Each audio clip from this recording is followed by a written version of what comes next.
Magandang Sabado ng umaga mula sa Jeffersonville, Indiana. Ako si kapatid na David Erickson. Napakasimple ng salita sa mga tape. Kahit ang mga apo ko ay nakakaintindi nito. Alam nilang lahat na ang salita ng Diyos sa mga tape ay ganito ang sabi ng Panginoon. Naniwala sila sa propita ng Diyos nang sabihin niya, may kaloob at pagkatapos ay isang tungkulin. May katungkulan, iyon ay isang propita. Malaki ang pagkakaiba sa pagitan ng isang propita at isang kaloob ng propesiya. Bago talaga maibigay ang isang kaloob ng propesiya sa simbahan, kailangan itong humarap sa 2 o 3 hukom na may ang kaloob ng pagkilala upang sabihin kung masasabi man ito.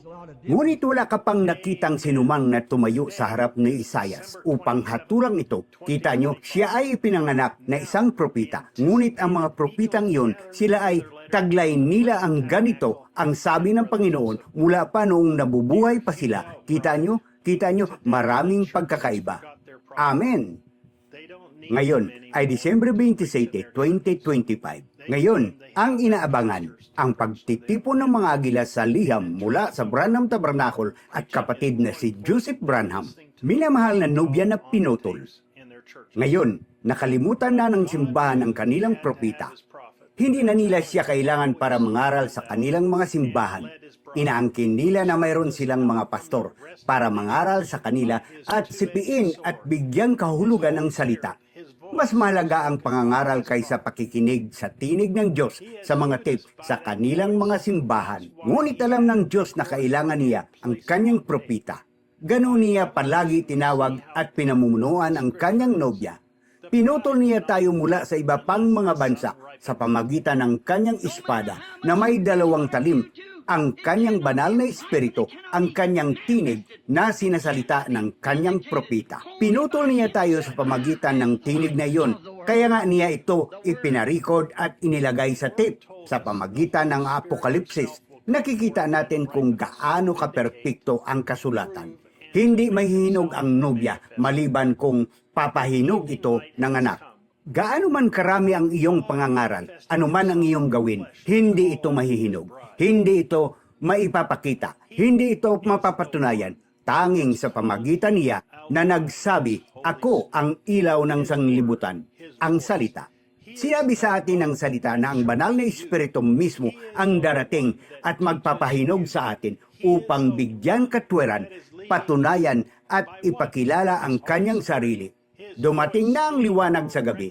Inahayag ng Diyos ang kanyang sarili sa laman upang tawagin ang kanyang nobya. Siya ang tumawag sa iyo sa pamagitan ng kanyang banal na espiritu, ng kanyang salita, ng kanyang tinig. Siya ang pumili sa iyo.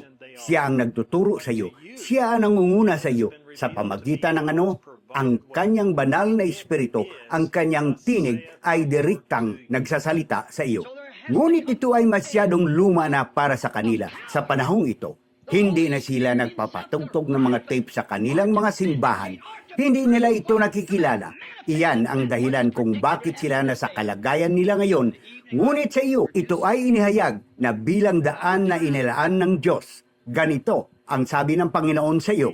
Kaya kailangang may lumabas na isang kapangyarihan, ang banal na espiritu mismo upang magpahinog, o upang bigyan katuwiran, o upang patunayan, o upang ipakilala na ang kanyang hinulaang mangyayari. Sa panahong ito, ang liwanag sa gabi ang lumikha niyan. Kay gandang panahon, tayo ang perpektong salita ng Diyos na nobya na nakita ng kanyang propita sa pangitain.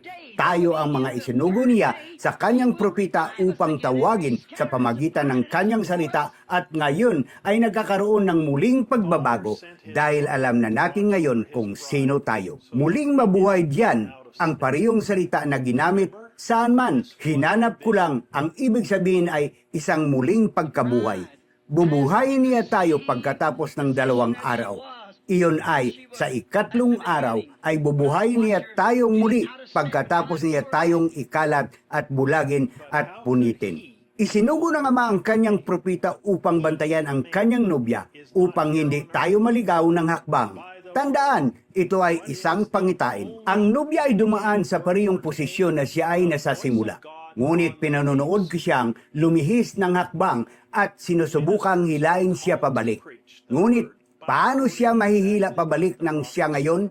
Siya, ang lalaki, ay wala rito sa lupa. Sa pamagitan ng salita, ano ang tanging pinagtibay na salita para sa ngayon? Ang tinig ng Diyos sa mga tape. Ang mga ministro ay tinawag upang ipangaral ang salita sa pamagitan ng pagbanggit ng insakto kung ano ang sinabi ng propita ayon mismo sa propita. Wala na silang dapat sabihin pa. Tunay nga, sila ay tinawag upang magturo at mangaral ng salitang iyon, ngunit mayroon lamang isang tinig na pinagtibayang tunay ng Diyos mismo na ganito ang sabi ng Panginoon. Kaya sinasabi ko sa pangalan ni Jesus Kristo, huwag kang magdagdag ng kahit isang bagay. Huwag kang magbawas, maglagay ng sarili mong mga ideya dito. Sabihin mo lang kung ano ang sinasabi sa mga tape na iyon. Gawin mo lang ng insakto kung ano ang inuutos ng Panginoong Diyos na gawin. Huwag kang magdagdag dito. Kung sasabihin mong amen sa bawat salitang sinasabi ng iyong pastor o ministro, ikaw ay naliligaw. Ngunit kung sasabihin mong amen sa bawat salita na sinabi ng Diyos sa pamagitan ng kanyang propita sa mga tape, ikaw ang nobya at magkakaroon ng buhay na walang hanggan. Ang propita ng Diyos ang lalaking pinili ng Diyos na magsasalita sa pamagitan niya. Ito ay sa pamagitan ng pagpili ng Diyos na gamitin siya upang ipahayag ang kanyang salita at ilagay ito sa mga tape upang ang nobya ay laging mayroon ng ganito ang sabi ng Panginoon na makarinig. Ayaw niyang umasa ang kanyang nobya sa sinasabi ng ibang tao o sa kanilang interpretasyon ng kanyang salita. Nais niyang marinig ng kanyang nobya mula sa kanyang mga labi patungo sa kanilang mga tainga. Ayaw niyang umasa ang kanyang nobya sa iba maliban sa kanyang sarili. Kapag tayo ay gumigising sa umaga, mahal natin siya at sinasabi sa atin, magandang umaga mga kaibigan. Magsasalita ako sa inyo ngayon at sasabihin ko sa inyo kung gaano ko kayo kamahal at kung paano tayo ay iisa. Marami akong bibigyan ng buhay na walang hanggang. Ngunit ikaw lamang ang aking piniling nobya, ikaw lamang ang aking binigyan ng pahayag bago pa man itatag ang mundo. Marami pang iba ang gustong makinig sa akin, ngunit pinili kita upang maging aking nobya sapagkat nakilala mo ako at nanatili sa aking salita. Hindi ka nakipagkompromiso, hindi ka nakipaglaro, kundi nanatiling tapat sa aking salita. Malapit na ang panahon, darating ako para sa iyo sa lalong madaling panahon. Una, makikita mo ang mga kasama ko ngayon. O gaano nila kayo hinangad na makita at makasama. Huwag kayong mag-alala mga maliliit. Ang lahat ay nasa tamang oras. Magpatuloy lamang. Bilang isang ministro ng Ebanghelyo, wala na akong nakikitang natitira kundi ang pag-alis ng nobya. Kapatid na Joseph Branham. Mensahe 64-0726M. Ang pagkilala sa iyong araw at ang mensahe nito, oras, alas 12 ng tanghali, oras sa Jeffersonville. Mga kasulatang babasahin bago pakinggan ang mensahe. Oseas, Kabanata, Kapitulo 6. Ezekiel, Kabanata, Kapitulo 37. Malakyas, Kapitulo 3, versikulo 1. Malakyas, Kapitulo 4, versikulo hanggang 6. Pangalawang Timoteo, Kapitulo 3, versikulo 1 hanggang 9. Pahayag, Kabanata, Kapitulo 11. Ang pagbabasa ng banal na kasulatan ay nasa isang video sa YouTube channel na ito sa Pariyong Pizza. Para sa iyong kaginhawaan, ang sisi, closed caption sa YouTube ay maaaring mapanood sa pamagitan ng pagpili ng auto-translate at pagkatapos ay pumili ng isa sa mga wikang gusto ninyong ipakita sa screen. Hanggang sa muli, pagpalain kayo ng Diyos at Shalom. Mag-subscribe at pindutin ang bell para sa mga notification. C'est sur les bancs d'Arles. La seule chose que nous voyons n'est pas un credo, pas un groupe d'hommes. Nous ne voyons rien d'autre que Jésus, et il est la parole faite chair à notre époque.